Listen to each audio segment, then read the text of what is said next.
hello' guys মই কাটি size আজি হৈছে মাছ দিয়া চিকা খাম আৰু এইফালে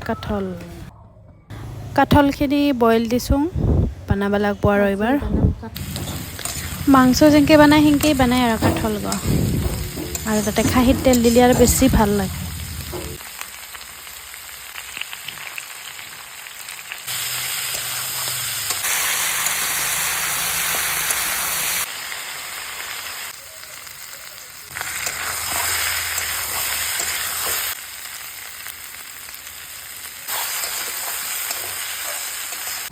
এইখিনি হৈছে আদা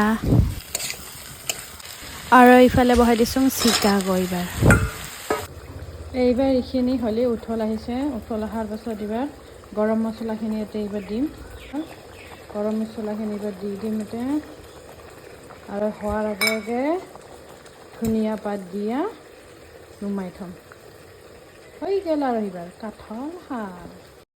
তয়া হৈ গ'ল আমাৰ কাঠল শাক মাংস নিচিনা কৰি খাব লাগিব আজি